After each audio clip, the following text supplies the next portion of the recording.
Kita belajar. Bismillahirrahmanirrahim. Assalamualaikum warahmatullahi wabarakatuh. Waalaikumsalam warahmatullahi wabarakatuh. Apa kabar siang ini, Bu? Alhamdulillah baik, Ibu Ius. Uh, uh, Terima kasih, Bu Nur. Jadi di sini, alhamdulillah sekali saya bisa memulai percakapan sama Ibu agenda hari ini. Baik Bu, sebenarnya saya ingin membahas nih Bu permasalahan murid saya. Jadi gini Bu, di kelas saya tuh ada satu anak yang setiap pagi berangkat sekolah itu kalau ditinggalkan ibunya selalu saja menangis Bu. Nah seperti itu Bu kan, kalau ditinggalkan ibunya pulang dia selalu menangis. Jadi anak tersebut maunya selalu ditungguin sama ibunya. Nah habis itu saya ingin anak tersebut itu bisa mandiri Bu dan tidak bergantung dengan ibunya terus. Sebab saya merasa pada usia anak tersebut sudah pada tahap perkembangan yang mampu untuk mandiri, itu menurut saya Bu ya. Jadi saya kepinginnya anak itu bisa mandiri ya Bu ya, seperti itu Bu. Tanpa anak usia tanpa tanpa menangis lagi saat ditinggalkan ibunya pulang. Jadi dia bisa ditinggalkan ibunya, belajar yang tenang, yang baik di dalam kelas seperti itu, Yus. Oh iya ya Bu. Jadi menurut Ibu, apa latar belakang yang menjadi anak tersebut itu menjadi kalau kita bilang nggak betah di sekolah, sehingga anak tersebut menangis waktu di sekolahnya? Mungkin gini Bu ya, mungkin sepertinya anak tersebut kurang nyaman Bu dengan lingkungan belajarnya yang baru. Dia juga masih belum sepenuhnya itu akrab dengan teman-temannya. Karena yang saya tahu dia itu murid pindahan Bu, murid baru di kelas saya mengajar Ibu. Saya kan mengajar bidang studi nih Bu. Jadi setahu saya itu dia murid baru di kelas tersebut. Jadi dia mungkin masih belum nyaman, masih belum terbiasa dengan lingkungan barunya, dan juga saya lihat dia juga belum akrab tuh sama teman-teman yang baru. Ya mungkin masih takut juga Bu sama saya mungkinnya sebagai guru bahasa Inggrisnya begitu Bu. Ya. Jadi adakah guru di sekolah Ibu sendiri menemukan solusi untuk anak tersebut? Kalau misalnya guru yang mengajar bahasa Inggris sih memang saya sendiri Bu. Jadi untuk menemukan solusi ya mungkin sepertinya saya akan berinisiatif atau akan menciptakan lingkungan belajar yang nyaman dan menyenangkan Bu. Seperti itu. Begitu ya Bu ya. Bagaimana pola ajar di sekolah? Apakah bisa diterima anak tersebut? Mungkin gini Bu ya. Iya, mungkin gini.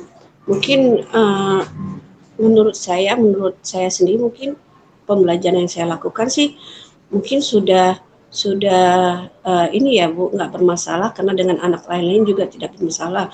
Mungkin cuma dengan si anak tersebut, sebenarnya Bu sebenarnya sih bukan masalah dengan pembelajarannya mungkin ya Bu. Mungkin anak tersebut mungkin masih karena ini lingkungan belajar baru, dia mungkin masih merasa takut, dia juga belum mengenal kita seperti apa guru barunya, dan gitu juga dia mungkin mungkin tidak nyaman atau tidak terlalu senang dengan pola ajar yang saya ajarkan selama ini.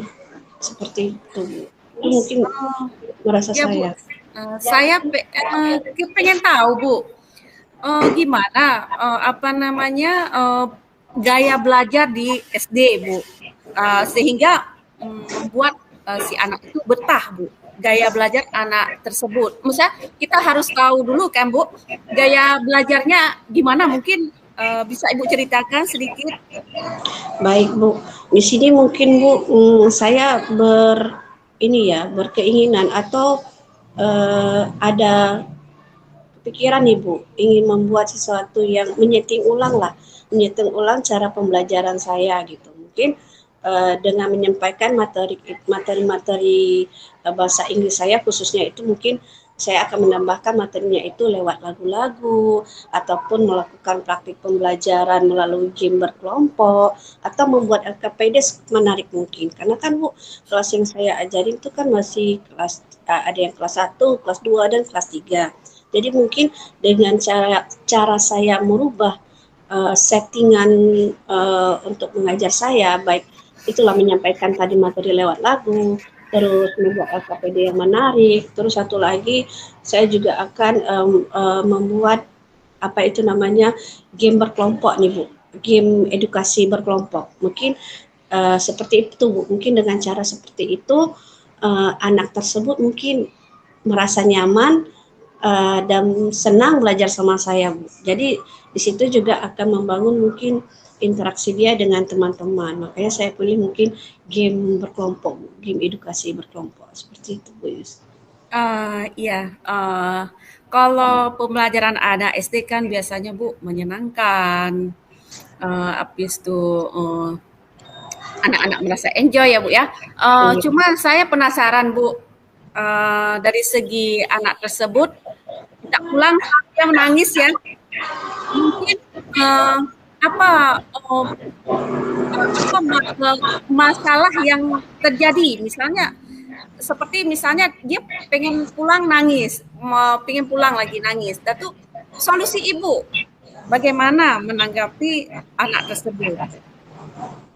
Ya mungkin Bu, itu tadi Bu yang saya ingin lakukan, menciptakan suasana belajar yang menyenangkan. Mungkin dengan begitu anak tersebut akan reda nangisnya. Sebenarnya nangisnya itu dia karena mungkin merasa takut Bu, karena itu kan lingkungan belajar dia yang baru, mungkin dia karena dia baru pindah di situ. Jadi mungkin karena takut, makanya dia tidak mau ditinggalkan ibunya dulu. Tapi kalau ibunya dampingi di dalam kelas, dia tidak menangis Bu. Mungkin itu, cuman itulah karena mungkin saya memikirnya faktornya gara-gara hal tersebut Bu, mungkin karena dia memang ini lingkungan baru dan mungkin dia juga belum kenal gurunya yang di depan siapa, mungkin seperti itu, mungkin dia ada rasa takut juga. Jadi saya mencoba untuk menciptakan suasana baru Bu yang menyenangkan, supaya dia itu merasa lebih tenang, lebih rileks, lebih nyaman belajar seperti itu Bu Is. Ya, sebenarnya itu udah bagus juga ya Bu Nur ya. Di sini kan berarti Ibu sudah udah mampu ya. Jadi di sini bagaimana cara Ibu mengembangkan bakat si anak supaya si anak ini dekat dengan Ibu? Baik Bu. Kemungkinan gini Bu, saya akan mengimplementasikan pembelajaran sosial dan emosional di kelas saya Bu. Baik Ya. mengintegrasikan dalam pembelajaran maupun penciptaan iklim budaya positif Bu, seperti itu. Untuk menciptakan iklim positif dan budaya sekolah, saya mungkin akan membuat papan emoji dan melakukan restitusi. Saya juga akan mengintegrasikan sosial dan emosional dalam pembelajaran. Dan saya akan mencoba melakukan penguatan kompetensi sosial emosional yang akan saya integrasikan dalam pembelajaran saya nanti Bu Yus. Tapi sebelumnya juga mungkin seperti Bu Yus tanyakan tadi, mungkin saya akan melakukan pemetaan terlebih dahulu. Saya akan mencari tahu apa sih minat dan bakat si anak tersebut. Iya, Seperti itu iya Bu Bu. Yus. Bagus juga Bu ya. Kemungkinan besar ya, Ibu kan harus punya alternatif ya. Baik. Solusinya dari Ibu. Iya. Solusinya untuk pemecahan kasus anak tersebut. Gimana nih Bu Nur? Memecahkan kasus anak tersebut selain itu tadi Bu, selain menciptakan dua hal yang ingin saya lakukan, selain saya menciptakan suasana belajar yang menyenangkan, karena kasus si anak tadi itu kan dia menangis ya Bu ya, menangis karena mungkin merasa takut karena itu lingkungan belajar yang baru. Jadi dua alternatif yang saya lakukan, yang pertama itu tadi menciptakan suasana belajar yang menyenangkan, yang kedua saya menciptakan iklim positif dan budaya sekolah itu dengan ini Bu, membuat papan emoji itu Bu, melakukan institusi, habis itu melakukan penguatan kompetensi sosial emosional dalam pembelajaran Bu, seperti itu Bu. Iya. Cuma saya penasaran ya Bu ya. Satu bahasan pokok yang harus Ibu gambarkan ke saya bagaimana pola pikir anak tersebut terhadap ibu? Pola pikir dia tuh gimana sama ibu? Nah, gitu. Eh, Kalau pola pikir sebelum sebelum saya mengajar ini ya, sebelum saya melakukan yang ingin saya rencanakan ini Bu, mungkin pola pikir si anak ya mungkin dia merasa takut, mungkin saya guru seperti apa ya bahasa anak sekarang killer ataupun menakutkan. Iya. Mungkin si anak tersebut Uh-uh. juga mungkin belum mengenal saya ya, mungkin saya juga secara saya juga masuk ke dalam kelas itu Bu seminggu cuma sekali gitu, jadi kan Iya. si anak belum mengenal seperti apa saya, jadi mungkin di situ dia Mm. ataupun saya juga mungkin akan mencari tahu nih Bu melalui orang tuanya juga bagaimana Iya. guru gurunya di sekolah yang lama gitu, khususnya guru bahasa Inggrisnya ya mungkin saya akan mencari tahu apa sih guru seperti apa sih di sana atau bagaimana sih cara belajarnya di sana, mungkin saya Iya. akan mencari Betul tahu betul Bu. mungkin melalui lewat orang tua ataupun nanti kalau saya juga akan mencari tahu lewat dari rekan-rekan maksudnya rekan-rekan guru yang ada di sana, mungkin karena kita guru kita mungkin Iya. ada rekan di sana bisa kita tanyakan seperti itu. Mm-mm. Jadi uh, uh, apa namanya? Kalau misalnya Ibu ada nggak langkah-langkah Ibu lakukan pendekatan dengan orang tuanya dulu sebelum melakukan diskusi dengan guru yang ada di sekolahnya? Apakah langkah pertama yang mana Ibu lakukan dulu? Apakah pendekatan dengan orang tuanya dulu atau dengan pihak sekolah yang lama dulu? Saya kemungkinan saya akan melakukan pendekatan kepada orang tuanya terlebih dahulu, Bu. Karena kan saya ingin menanyakan apakah di sekolah yang lama seperti ini sikapnya, mungkin akan saya tanyakan seperti itu. Iya. Habis itu kalau memang tidak gitu kan, saya mungkin cari jawaban dulu berdasarkan dari orang tua. Kalau mungkin orang tua jawabnya ini, nanti saya juga akan setelah dari orang tua saya dapatkan, saya juga mungkin akan menanyakan di sekolahnya, Bu. Begitu. Jadi nanti saya Iya. dari kedua jawaban itu saya berarti bisa menyimpulkan nanti sendiri. Mungkin itu yang akan saya lakukan nantinya, Bu. Salah satunya, Ibu. Iya. Berarti pendekatannya dulu kepada orang tuanya dulu ya Bu ya. Oke Baik, Bu. Bu. Kemudian saya juga penasaran nih sama kasus anak tersebut ya Bu ya. Apakah dia kalau misalnya sudah Ibu lakukan pendekatan dengan orang tuanya, apakah dia bisa langsung berubah gitu Bu? Misalnya nggak berubah seperti langsung instan ya Bu ya. Apakah dia langsung bisa menerima kondisi sekolahnya? Hmm. Jadi kan kalau saya telah menanyakan ini ya Bu, mencari informasi kepada orang tuanya setelah saya tahu, ya Iya. mungkin saya akan melakukan istilahnya melakukan apa ya Bu, aksi, bukan rencana aksi, maksudnya mungkin saya akan melakukan sesuatu ya saya telaah dulu lah Bu, apa sih yang mengakibatkan si si anak tersebut ini nangis itu tadi ya, apakah Iya. memang dari dulunya di sekolah lama dia seperti itu ataukah di sekolahnya baru.